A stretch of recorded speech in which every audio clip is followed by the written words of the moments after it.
We begin this afternoon with our third panel on World Heritage and Cultural Sites. Our moderator is Laura Huber, a media expert, tourism consultant, and longtime producer and reporter of the BBC World Service. Laura has reported from around the world, including Afghanistan, Myanmar, Cuba, and Egypt. She serves as president of White Nile Media. Please welcome Laura Huber.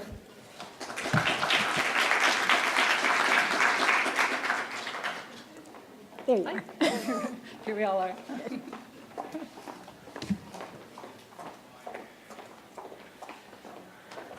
Thank you so much for coming back from lunch. I know it was pretty quick, and thank you for also giving us your attention when so much else is going on right outside the door to the left. And so here we are. This panel is going to be about World Heritage and cultural sites, which I think most people think of as very physical entities. But as we were talking backstage, we were talking about really how important the cultural impact of visitation is to these sites. And oh, great, thank you for your notes, Sarah. Awesome, thank you. And I'll start with just a quick story as people are walking in also about one of my favorite UNESCO World Heritage Sites, which is in Dubrovnik, and how I've watched that change over the last almost 25 years. The first time I went was in 1996. I was working and living in Sarajevo after the war in the former Yugoslavia, and my boyfriend and I went to Dubrovnik for the weekend. Nobody was visiting at that time. And when we were kind of on the outside of the city on this bench looking over the Adriatic Sea, and I was taking a picture of him, and this little Lada, this Yugoslavian car, was like, it stopped, and this woman came out and she took pictures of us, and the next day we were on the cover of the local newspaper, and it's like, tourists return to Dubrovnik. It was and then you fast forward to now, where I have to say it's so unpleasant the last couple of years that for other various reasons, we go every summer, but we stay across the bay, and maybe we'll dare to go like at off hours on the little boat, but you know, the real visitation has become an issue, and I always give people advice about how to avoid Dubrovnik when they go. But the other issue is really the cultural ramifications of visitation, and another site in Croatia is Split, and a professor recently came to visit from Split University. It's a medieval town, and it's Diocletian's palace, and it's been a live city since the Middle Ages, and Europe's oldest bookstore has withstood wars, many wars, and different social upheavals, different governments, but it's closing now to be an Izod shop. And it's, to me, one of the questions that all of these talks have brought up is, you know, at what point are these changes instituted, and what can be mitigated, like the Grand Canyon, you can get rid of the garbage, but what about the things, the cultural, the thread of the city that can't be rebuilt? You know, the inside of Split's turned into Airbnb also, so whole dead zones of the city now exist, and how can the community, both private and public, governmental, work together to save these living organisms that are also UNESCO World Heritage Sites. So we are super lucky today to have two representatives of both the private and public sectors to give us more information and hope in these areas. Our first speaker is Sarah Miginiac, I hope I pronounced that correctly, who is the general manager for Latin America for G Adventures, a private tour operator. I'm not going to go through her whole bio that you can read, but she began as a guide, which I think is a really important beginning to these problems, because she started on the ground giving tours in Machu Picchu, and now that she is overseeing tours all over Latin America, she's really on the front lines of designing itineraries that can make a difference. And she's also working with local communities, as she was on the board of directors of the National Chamber of Commerce from 2016 to 2018. So really getting in there on the ground level and making these differences. And our other speaker is Émilienne Baneth. She's a professor of English literature and post-colonial studies in France, who's been seconded by the French Ministry of Foreign Affairs to Indonesia, and in her role as attaché for educational affairs, tourism is under her purview as well. So she has the maybe not enviable job of trying to work with the Indonesian government to institute change as well. So without further ado, Sarah, stage is all yours.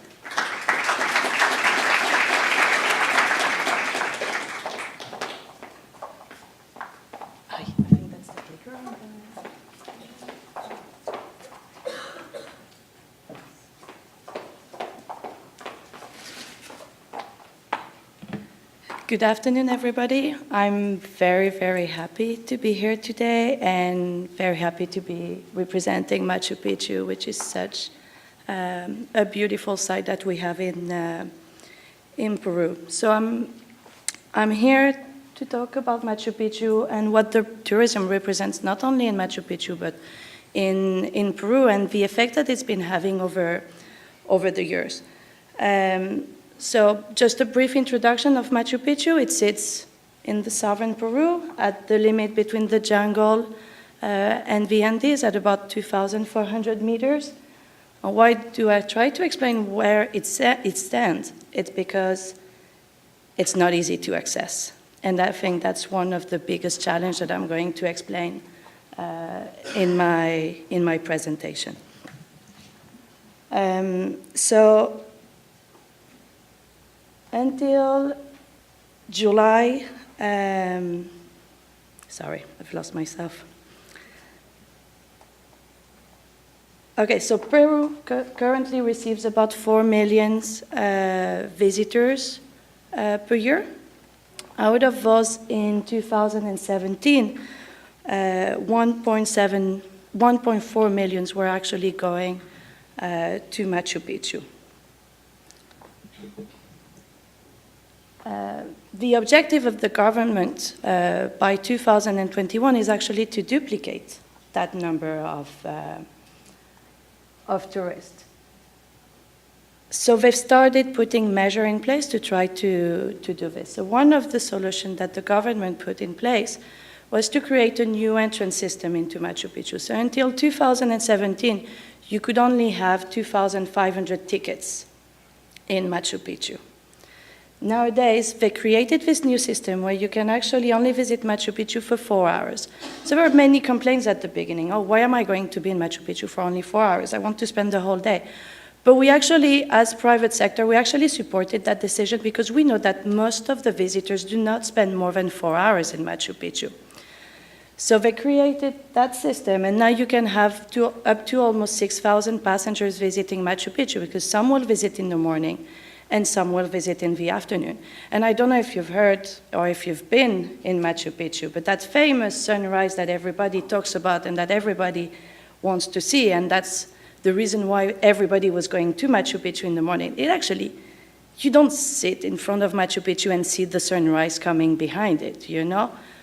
It's cloudy usually in the morning, and then it clears, and you start seeing Machu Picchu appear. So we're actually encouraging people to go in the afternoon to see Machu Picchu when there is less people in it. So we hope that with that new entrance system, we could actually get to 2.2 million visitors in Machu Picchu in the future without feeling that there is too many people in there. Now, the reality of Machu Picchu is a bit more complicating than just creating a double entrance ticket system. I first went into Machu Picchu in 2004, so about 18 years ago. In that year, Machu Picchu received 500,000 tourists. Nowadays, as I said, we had last year 1.4, and we're aiming to go over 2 million tourists. And the biggest issue of Machu Picchu is that the road to access is still the same. You have a one-way train track with 2 train companies that try to run as many schedules as they can. And you have a back road at the back of Machu Picchu to try to create an entrance by road who is in a very bad state, who hasn't been paved fully yet. So these are 2 pictures of actually, seems a bit dramatic. There was no casualty, thank God, during those accidents, no major casualty.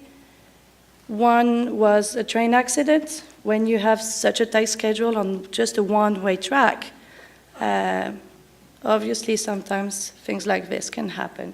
And then to get to Machu Picchu, once you get off the train, you need to go up a serpentine road.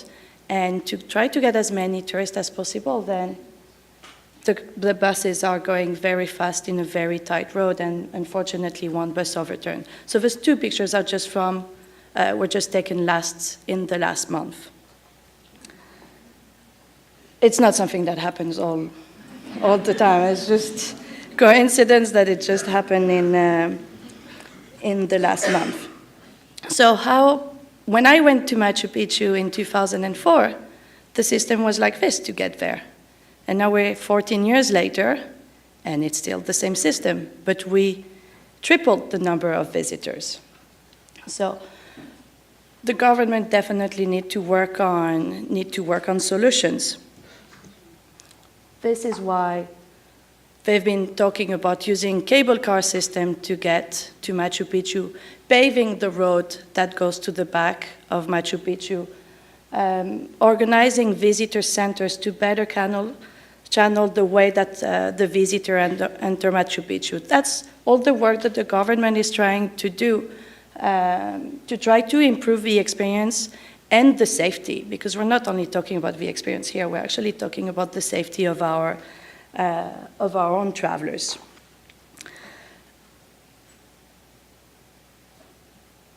So these are the solutions that the government can take. And as explained by Laura, I'm not part of the public sector, I'm part of the private sector. I represent G Adventures in Latin America, and I do believe that the private sector is actually a very important actor in mitigating the impact of over-tourism.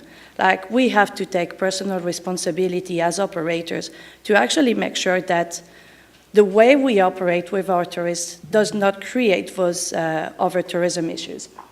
So these are a few solutions that, as an operator, we really need to put in place. So for example, we know that all the visitors tend to converge to Machu Picchu between the month of June, July, and August. So we need to make sure that we offer tours that are attractive to our travelers during the low season month. I mean, if you know low season in Peru, from November to February, yes, there's a bit of rain, but honestly, not the end of the world. We're not talking about pouring down rain over, like, during the whole day. We're talking maybe about a couple of hours per day. That doesn't ruin a trip. So we need to make sure that we put in place the right trips during low season. We also need to make sure that we make our travelers discover over of the wonderful sites that Peru has. So this is a picture of northern Peru. We are ourselves going to launch a new trip in 2019 to this region. And we are not the only operators. Many operators are currently trying to open new trips, and we have the support of Prom Peru and the tourism ministry to help us promote all those destinations, because we know that as much as we want to try to duplicate tourism in Peru, and we want to see more people there. I mean, we really want the whole world to know all the treasure that Peru has, but it goes far beyond Machu Picchu. There is Cuelap, as shown on the picture. There is Choquequirao. For people that want to trek, the Inca Trail that gets to Machu Picchu is like one of the top 10 always of those treks that you need to do in your life. There are so many others. There's the Lares trek, there's the trek that leads to Choquequirao. There's so many others that are that the visitors can go. And as operator, we need to make sure that we diversify our offer to attract those.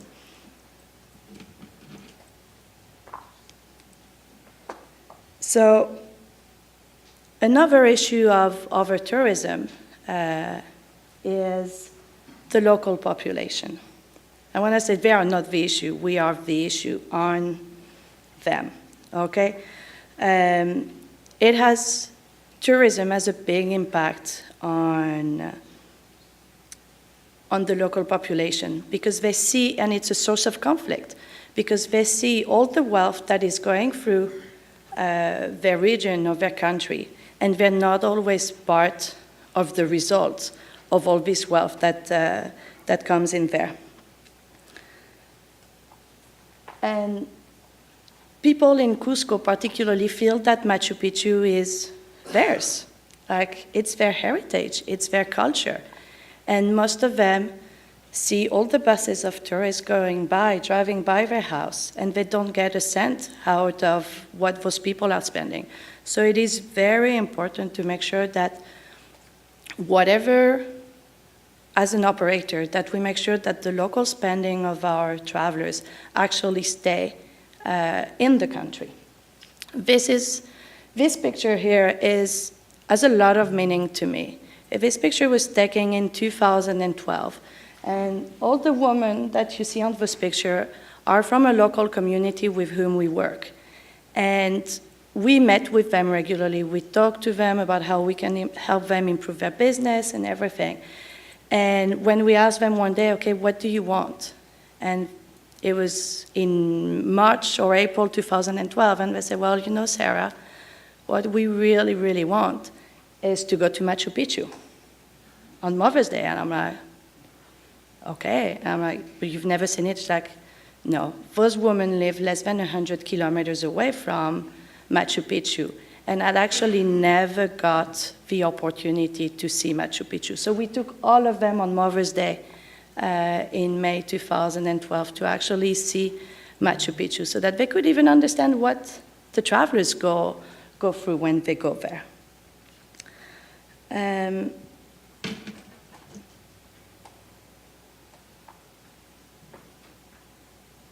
So one of the other solutions that the private sector, tour operators need to give in region where you have over-tourism.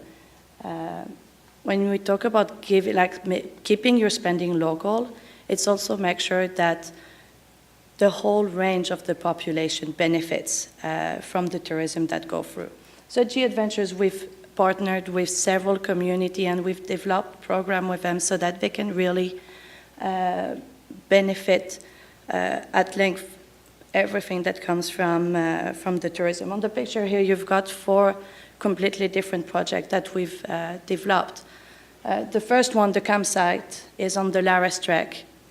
Many people do that trek before as an alternative to the Inca Trail to get to Machu Picchu.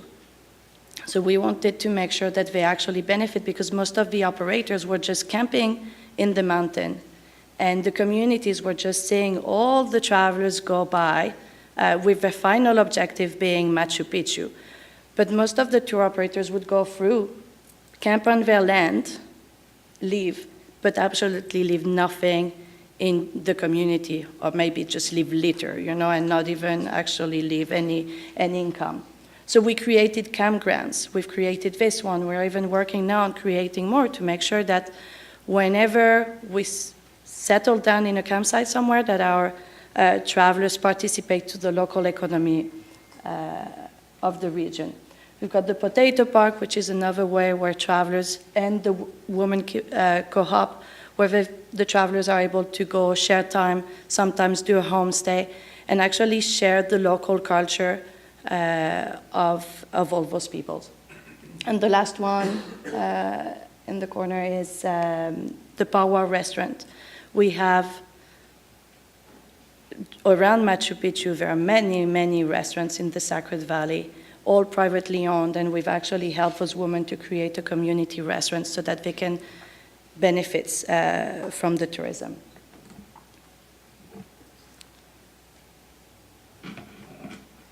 And this is just for you to read here. These are just a few, really few examples of the comments that we receive from our travelers, where really Machu Picchu can be the highlight of the trip. But when people go back home, what they really remember are the people that they have actually met on the trip. And this is how tour operators can really change the life of not only the passenger, but really change the life of all the people on the ground in a positive way, and try to really mitigate that over-tourism effect.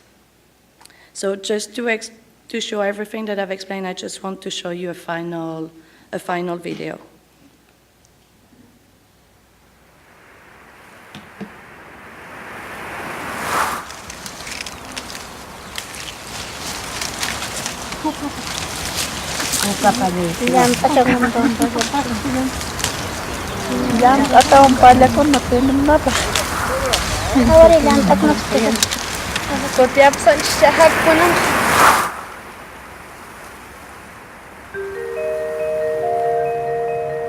We think travel is about going places, about departure points and destinations.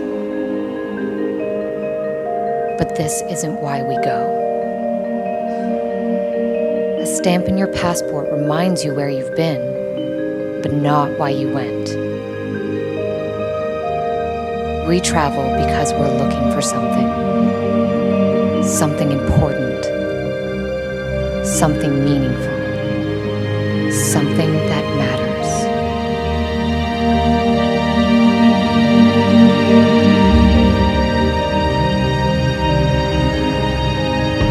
Traveling takes a lot from us, but what we leave behind is worth so much more than what we take away.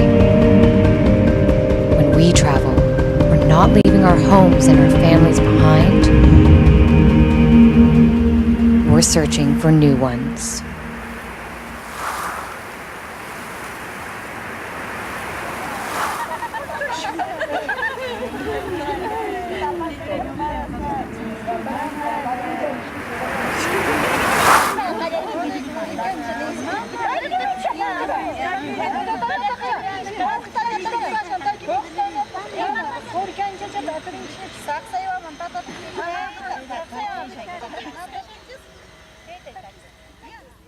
Thank you very much.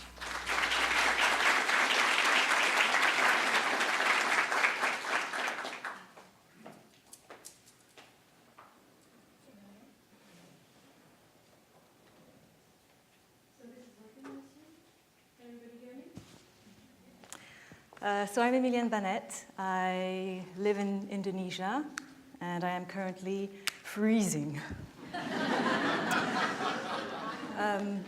The reason I have been invited, and I'd like to thank the organizers, is that as attaché for cooperation with the Indonesian government, I do a lot of work in education, and among other fields, the field of tourism was one of the first that attracted our attention because it's an economic field that is booming. The Indonesian government has set itself a target of going from 4% of GDP to 8% within 3-4 years, well, when I arrived, so now in 2019. And there is a big need for training in the tourism sector, and it's very striking that there's a big need for some kind of exchange of good practices in sustainable practices and sustainable development. So it's not my field at all. I hope I'm not going to disappoint you. And I'm going to time myself because I was told that it's a very important factor.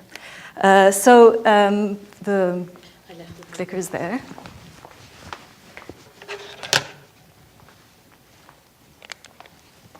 Oops. Yeah, so Indonesia, as you can see, is between the Indian Ocean and the Pacific Ocean. It spans a distance, it spans a distance that goes more or less from the equivalent of Paris to Moscow, and that means that it's an extremely diverse environment, both ecologically and culturally. At the western tip, Indonesia is really Southeast Asia as you know it. At the eastern tip, it's the beginning of Austronesia and Papua. The Wallace Line passes between Bali and Lombok, two islands that are very close together, but this creates a very specific ecological environment and a flow of water called the Indonesian through flow that takes a huge quantity of water from the Pacific Ocean to the Indian Ocean and creates very specific marine life as well. So you can imagine that the Indonesian government is eager to capitalize on its very attractive environment, but also on the international boom for tourism. The World Tourism Organization estimates that between 2016 and 2017, there were almost 400 million tourists, extra tourists in the world. And Indonesia itself, with its population of 270 million, has a lot of potential for domestic tourism. But that's not where the dollars are going to come from. They are going to come from international tourism. So the Indonesian government has set itself a target in 2016, where there were 12 million tourists, to go up to 20 million in 2019. That's a huge leap in terms of infrastructure and hotel capacity, and also, of course, developing destinations which were not necessarily slowly developed over time as tourism hotspots. They have a nickname for this plan that's almost become the official name, and which for me is a cause for worry. They call it the 10 new Balis. So 10 new sites are to be developed following the example of Bali, in order to attract a number of tourists. And the reasons for choosing Bali as a model are, on the face of it, pretty obvious. Bali is a standalone destination. It's extremely popular abroad. It's very well known. It's so standalone that many Australians who've been to Bali say that they've never been to Indonesia. So if that is the objective, then they want to develop all along these islands, where you have 300 different ethnicities, 700 languages being spoken. They want to develop the same kind of attractivity. As a scholar in the humanities, but also as a person who works with the Indonesian government, I find this a little bit concerning, because it does speak of a certain kind of uniformization of all the destinations, if you're calling them the 10 new Balis. And as we said earlier, as we heard earlier, having these places have a sense or project a sense of what they are specifically is extremely important. So it might be that Indonesia is going down the wrong road, perhaps. So I was asked to look at two specific places which are extremely important and are also World Cultural Heritage Sites. Bali has been pointed out as a cultural heritage site by UNESCO pretty recently, in 2012, and I will tell you what that coincides with. It's both tangible and intangible. There's these very beautiful rice terraces, which are cultivated according to an extremely traditional system called the Subak system, which is a water management system, where the water has to be managed by the community because, contrary to what some people would believe, water does not flow that easily in Bali. It is scarce in certain areas, and in order to get the rice terraces to produce enough for the population, they came up with this system which reflects in its turn a Hindu philosophy called the Trihitakarana, which is the philosophy of harmony between man, nature, and the gods. So, Island of the Gods, that is its nickname.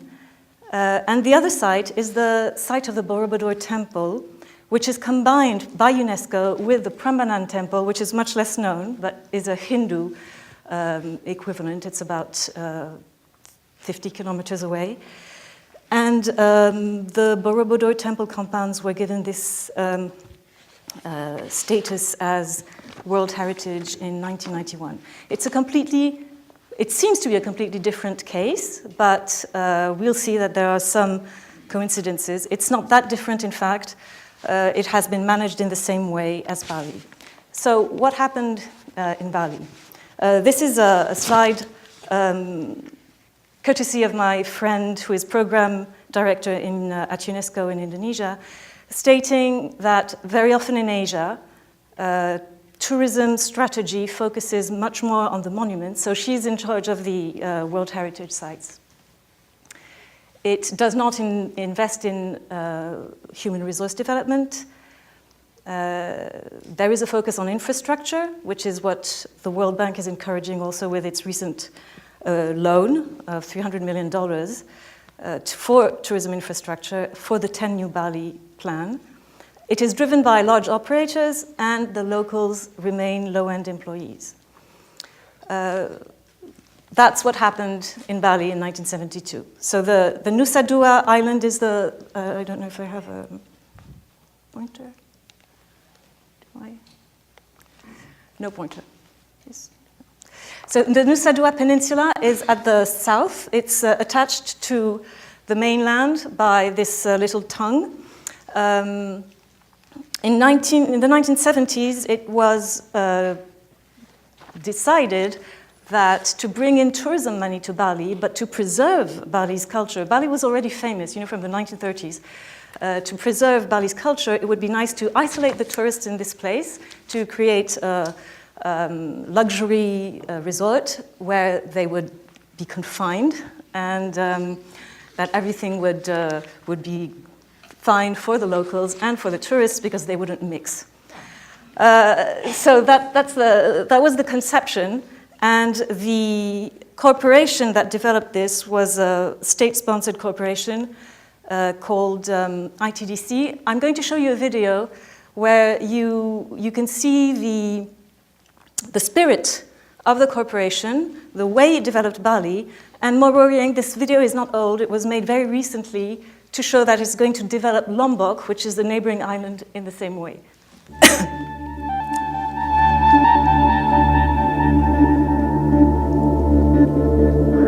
From the legend of Princess Mandalika, the symbol of grace and ultimate beauty who has won everyone's heart, it's now time for us to experience it.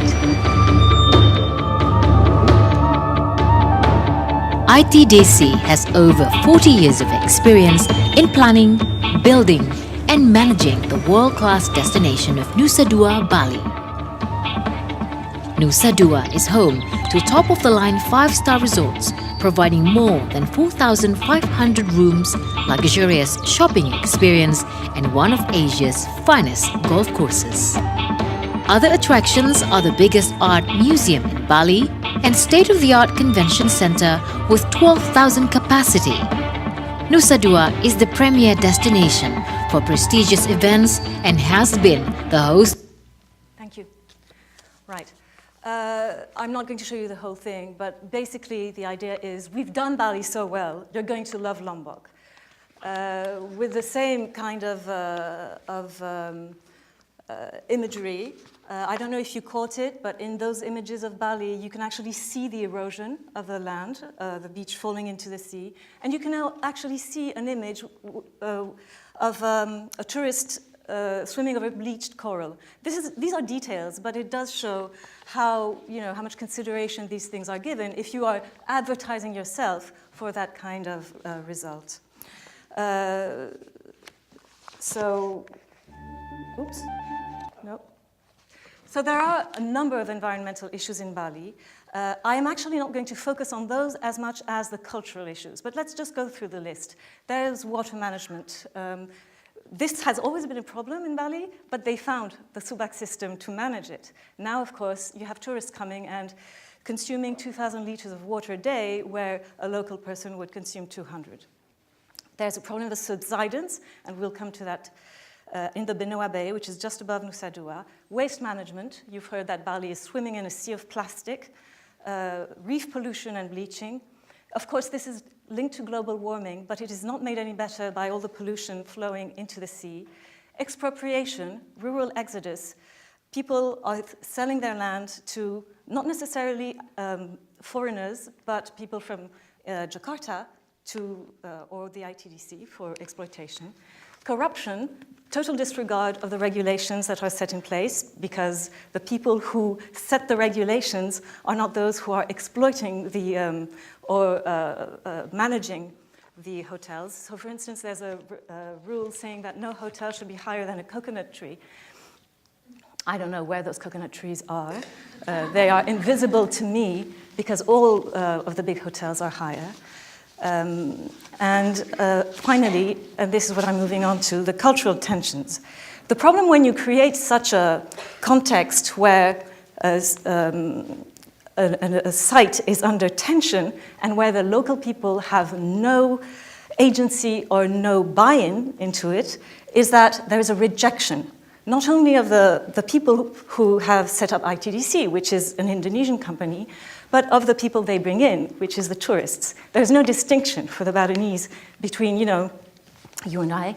And I think if you go to Bali, you will feel that there is a tension, there's an aggressivity in which they keep down, but if you live with the people long enough, or even a few days, you'll feel it's not only tourist exploitation, it's really get out, go home. So this is a map of Bali, which shows water scarcity. It's just an example.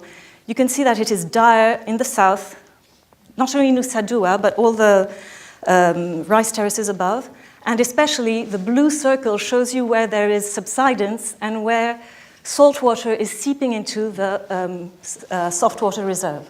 So it's a critical problem for local people, as you can imagine. This created in 2012 a very strong movement of resistance, of rejection of new tourism settlements. In particular, the tourism settlement that was supposed to be just above Nusa Dua, the Benoa Bay. Here's one of its, some of the artwork that's very famous, Bali is sold. And this one, a bit morbid, which shows that there's a rejection of sort of a neo-colonial invasion with Hindu artwork around, and it also says, not for sale. Now, the Benoa Bay is, as stated, a bay. It has mangrove, and it was earmarked for reclamation and settlement for tourist facilities. I'm going to show you the whole video because it will encapsulate the problem in Bali and the cultural tension that now exists.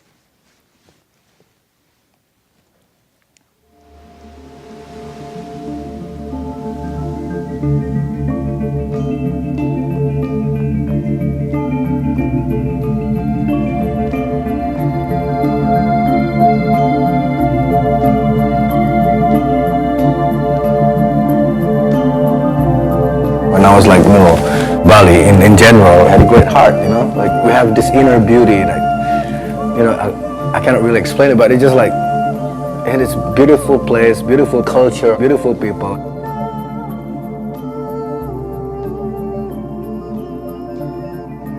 I still feel that brotherhood, traditional brotherhood. It's really nice, it's really warm. Today, this day, that's all gone.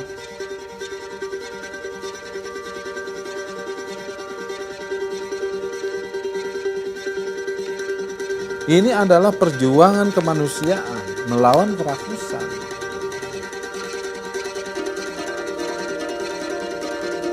What would you feel if you have only one home and all this money came and like fuck your homes up? Do we want Bali to be like this holiday places for the rich and there's nothing left for the local?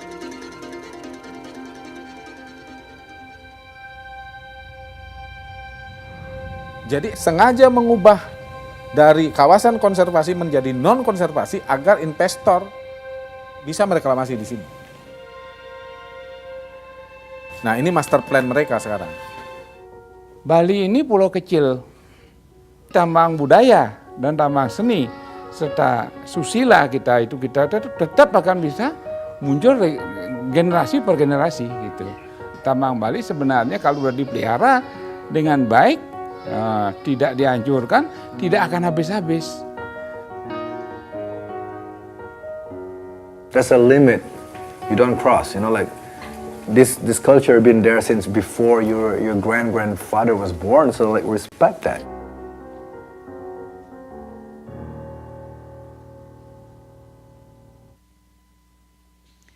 So this video was made by the people who are militant against the reclamation of Benoa Bay, so I'm aware of the bias that there is to it. But the The point about this movement for Bali is that it has united Bali, middle class, upper middle class, workers, and even tourist workers, because they feel that they are getting nothing out of this kind of settlement. So moving on now to Borobudur Temple, the most visited site in Indonesia, we'll see that there's a repetition of the same problems. This is the zoning map of the management zones. At the middle, you can see the temple, which is a 2,500 square meter complex, and it goes out into zone 5. Only the zone 1 surrounding the temple is managed by the federal government. The rest is managed by a corporation, similar to ITDC, and the outside zone by the provincial government. Both the corporation and the provincial government want to maximize a tourist revenue, whereas the federal government is in charge of preserving the temple. Once again here, there have been missteps concerning the local population, since the local population used to live within Zone 5 and was expropriated when they set up this site as a tourist site. But they did put a hotel within Zone 3, which is you can see on this side where there's buildings, it's a luxury hotel where tourists can go easily into the complex during the most popular time, which is dawn.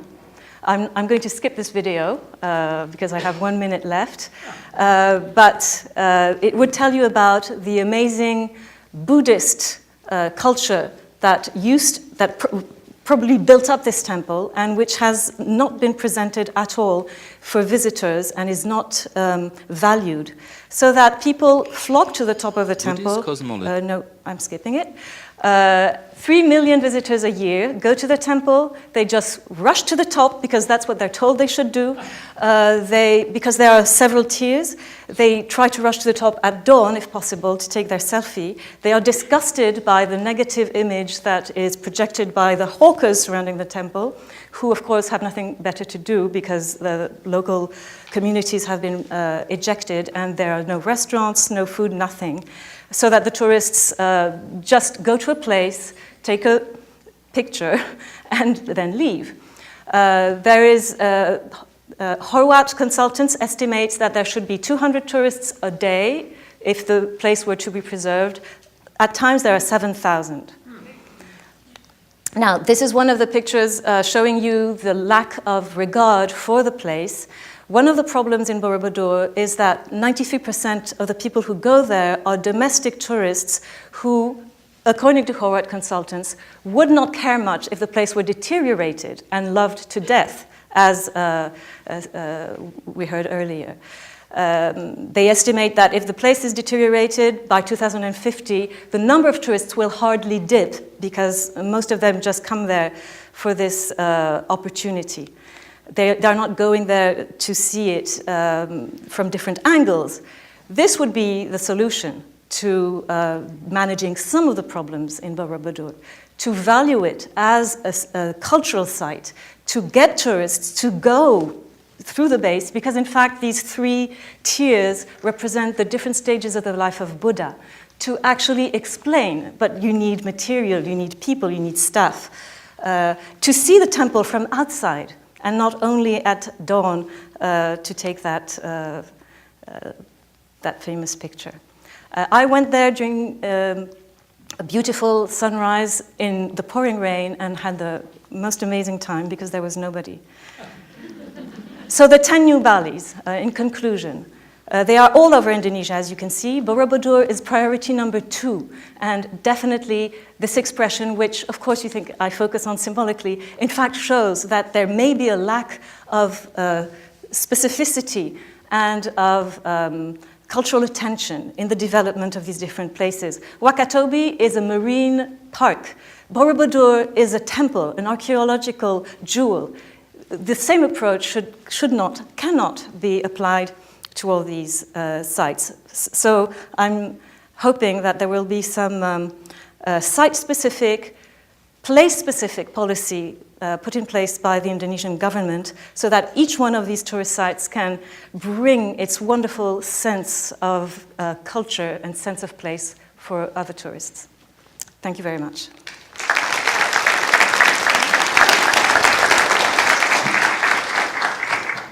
thank you both. That's kind of depressing, but but important to just be confronted with the bald reality of the desires of a government to increase tourism at almost any cost in some instances. If it's okay with you guys, I'll ask a few questions and then open it up to the audience. The first question is this whole designation as a UNESCO World Heritage Site, because I think to visitors there's some expectation that that includes protection of the site in some way. So I would like to ask both of you, what does that mean? How has that designation helped or hindered your particular sites? And start with there. Oh, that's a tough one. I mean, definitely the fact that it's been designated a UNESCO site for Machu Picchu has actually helped the government put limit on the number of visitors that we have in Machu Picchu. I think if it hadn't been declared a UNESCO site, you would have far more visitors into Machu Picchu, and I would get completely out of control. So it's been, and we've always heard it in Peru. It's like, oh, we can't get more visitors into Machu Picchu because UNESCO doesn't want to. And so people locally have actually kind of seen it in a negative way, but I think they don't realize how good that measure has been, that it's been a UNESCO site. Not sure if I answer your question correctly or... Yeah, no, that's and also I think UNESCO can be like a good excuse. It's kind of like if you're an adolescent who doesn't want to go to a party, you can say, oh, my parents don't want me to go. And it gives you that authority, gets you off the hook in a way. Yes, exactly.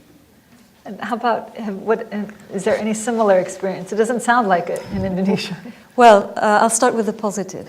As you see, there was a coincidence between the beginning of the movement of resistance against the Benoa Bay project and the labeling of Bali's cultural landscape as World Heritage. That was 2012. And I do think it gave the people of Bali real a sense of empowerment, a sense that on the international stage, their culture was valued and recognized, because it's very well and specifically phrased, right? The Subak system and the way it reflects the Trihita Karana philosophy. So it's like a salute to a traditional way of managing the landscape. And so I do think that recognition gave them a sense of empowerment and made the movement stronger. Now, not that I'm myself a militant in this movement. I do think they have a point. I've discussed things with them a lot. It's quite amazing how they gather, the movement gathers people from all walks of life, private sector also, artists, landowners. But I think it was very valuable for Bali in general to receive this recognition. We've seen it with our interactions with students. So I work a lot with students, and a lot of them, our last student competition was on cultural heritage, and a lot of them talk about UNESCO. They say UNESCO has recognized. So definitely it had a positive action there. For Borobudur Temple, I was going to say exploitation, sorry. The development of the 5 zones was in the 70s. UNESCO started restoration in the 70s, but it gave this label, which of course dates from later, the whole concept. So it gave this label in 91 and did not, there was some provisions, but there were no conditions, no strict conditions. And recently it contributed to the restoration of the temple after the explosion of Mount Merapi. Here again, nothing specific happened for the maintenance after, so that was in 2010. So I don't think for the actual site of the temple, it's been very effective. Thank you.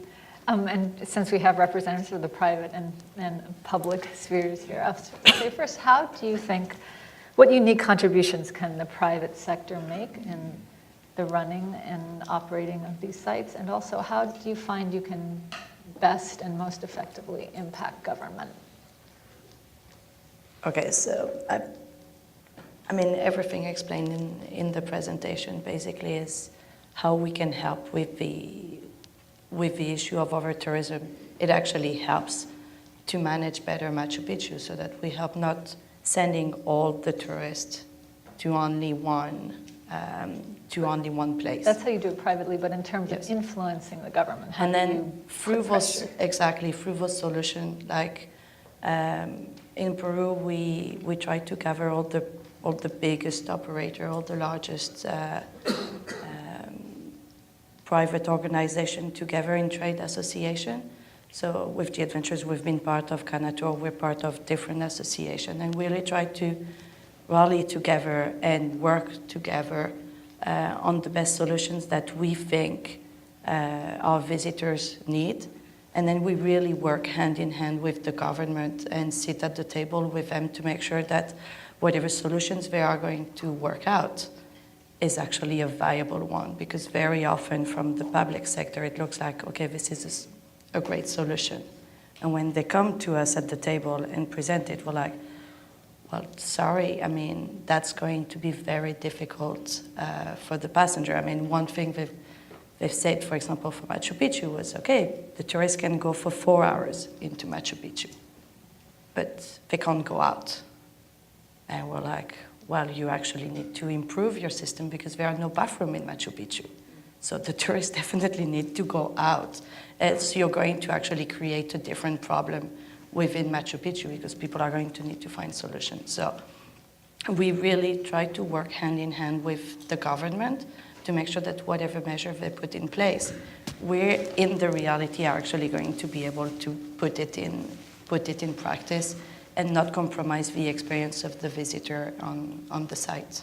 And is the government pretty open to, I mean, you're providing them user experience information. Are they, for the most part, grateful for the information you give them? I have to say that currently the government, with the current government that we have, they've been pretty open to actually listen to all the suggestions and really bring the private sector at the table. But you know, it varies from one year to another. The Vice Minister of Tourism was actually the owner in the past. He was the owner of his own private tour operator company, so he actually comes from the private sector and really knows well what is the problematic of the private sector. Now, it's not a perfect, it is always difficult to move between the private sector and the public sector, but I think we're all in a very good positive attitude right now where we want to find solutions that will suit everybody. And in Indonesia, here you are a foreign government working with the local government. And it sounds like you've also forged relationships with civilians, people on the ground. Is there a position you as an outsider can actually help maybe make the concerns of locals more vocal to the Indonesian government? Or how best do you work? Well, I work with institutions of education mostly. I've got to say that it's complicated getting any kind of or enforcing any kind of influence you might have on the Indonesian government, and I don't think it's necessarily something that France can do, for sure. The World Bank is trying. The World Bank is, after all, lending $300 million for infrastructure. I've read their preparatory report. They condemn what was done in the 1970s, though they advised the Indonesian government, they know that very well, but they say, all right, mistakes were made in the Nusa Dua development of 1970, and they pinpoint the points I underlined. But then they are very delicate in saying, it would be nice if we did not repeat these mistakes, but no specific requirement or regulations or anything. Just they leave it open to the Indonesian government not to repeat these mistakes. And after all, the World Bank is funding infrastructure.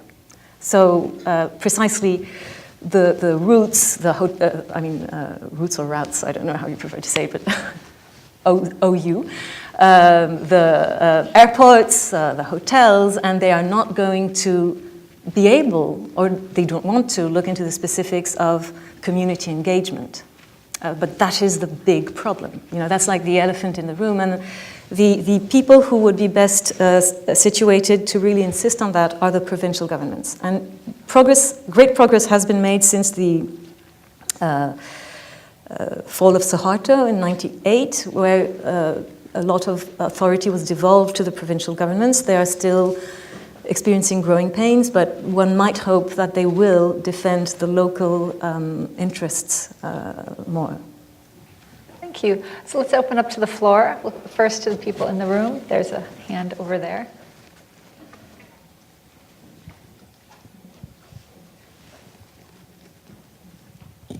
Hi, thank you. Ariel Azaf with Atlas Obscura. I work in destination marketing, so I'm curious about how governments can communicate these things that they're doing to potential and prospective tourists. Specifically in Peru, because I know they just passed a law prohibiting the government from advertising tourism in the media. So curious if there's ways that you in the private sector as a tour operator work with the government to communicate new developments, or if you've seen in your travels ways that governments have done that particularly effectively in the way that they talk about their tourism attractions to international tourists. Okay, so I don't know if you are referring, there's a very big controversial going on right now as of today with the government and the promotion of Peru, where the government made a deal with Sony Entertainment and created some promotional videos of Peru that are beautiful, but the Congress has now decided today to put an investigation to decide whether the millions that were spent in that campaign are actually worth it or not. But I think I can't really discuss on that. I mean, as a private sector, we do work closely with Prom Peru, in particular, in the promotion of new destinations within Peru. So we really try to help them in their work. They've been approaching us for a number of years to try to develop tourism in northern Peru, try to develop tourism in the jungle, and as best as we can, we try to support them in creating new products, but also showing them what are the issues of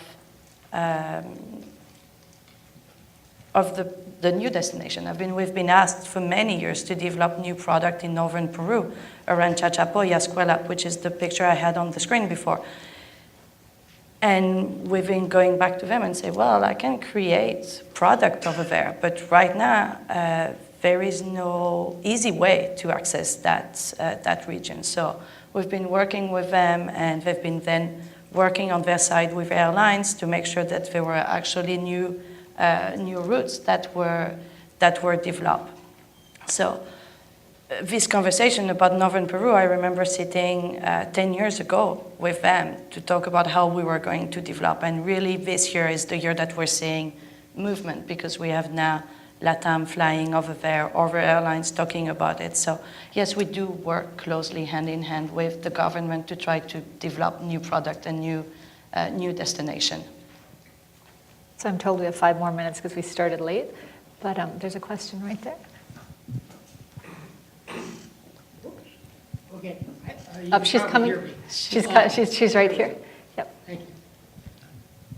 Okay. I've been to Bali 3 times and to Borobudur and Prambanan twice. Bali, I hope. Well, your description of 10 Balis is actually 11 too many, because we first went to Bali in '56, before most of the people in this room were born, probably. And there was one hotel in Denpasar, which was a very nice colonial hotel.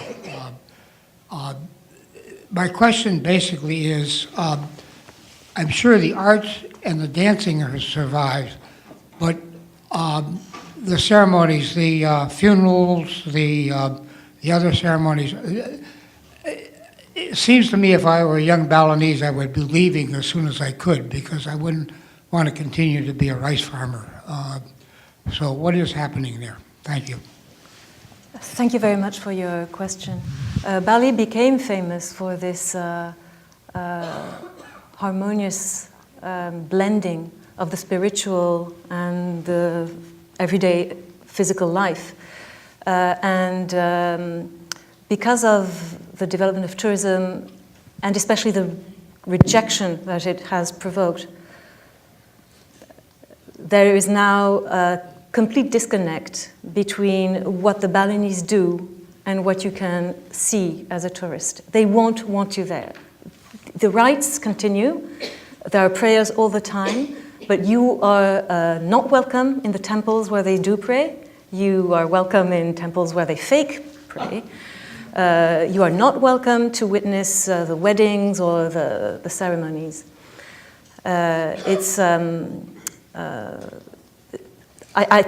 Your diagnosis is correct. That Bali is gone, and the dances that tourists can see today are probably completely different from what you saw. They are pared down, cut up, caricatures, honestly. Sometimes I wonder if the dancers themselves don't feel that they are trying to see how far they can go before somebody calls them out on it. And of course, many of the dancers, they will not perform in front of tourists. So that's the state of things now. And the only way to repair it, I don't mean go back, because maybe it's normal that there should be certain dances which are tourism friendly, meaning they will be performed in front of tourists, and others that are protected in the sense that they cannot be performed in front of non-Hindus or believers. That's the fact of the matter now. But to repair things at least between the tourist community and the local communities, there is going to be a lot of effort. There's a lot of effort still to be done. Do we have time for one more question? We should. I want to be respectful of the other panelists. Shall we? 2 minutes. Okay, one question right there in the middle. Last question. Okay, yeah, go ahead, please. Hi, my name is Erica Harms, and I've worked with World Heritage for a while. My question is, when as a tourist you go, once you get there, it may be too late to know many of these things. Is it overcrowded? What do I have to do? So as a tour operator, and maybe Laura, you as also the media, what can you do before they get there, before they have that experience, and in a way that it can influence other tour operators that are not taking as much of an inclusive view as G Adventures is doing?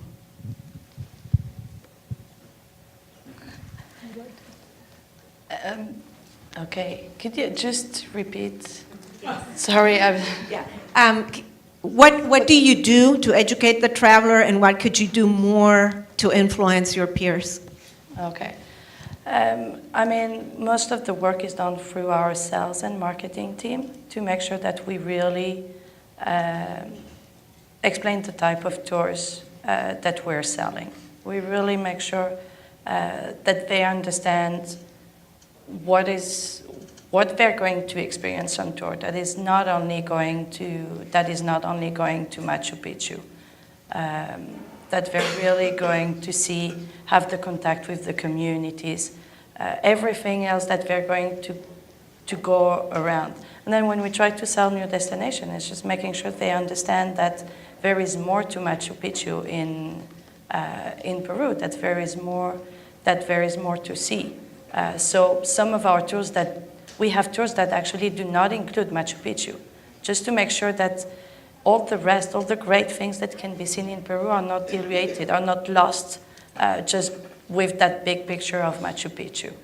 And just in closing, I would like to, because I know we have to wrap it up, I just want to say I think the missing piece is that the tourists themselves, and I think with the proliferation of the internet all over the world, we have a responsibility, just as we have to change our diet not to eat so much meat. So maybe meat is a condiment now, not the main part of the meal. I think as tourists, we have to adjust our own itineraries and say, okay, maybe I'd like to see this, but I'm not going to hog it for the whole trip. It'll be a highlight, or to go near and find other alternatives. And I think that the responsibility has to be on the tourists themselves, and the media can help with that too.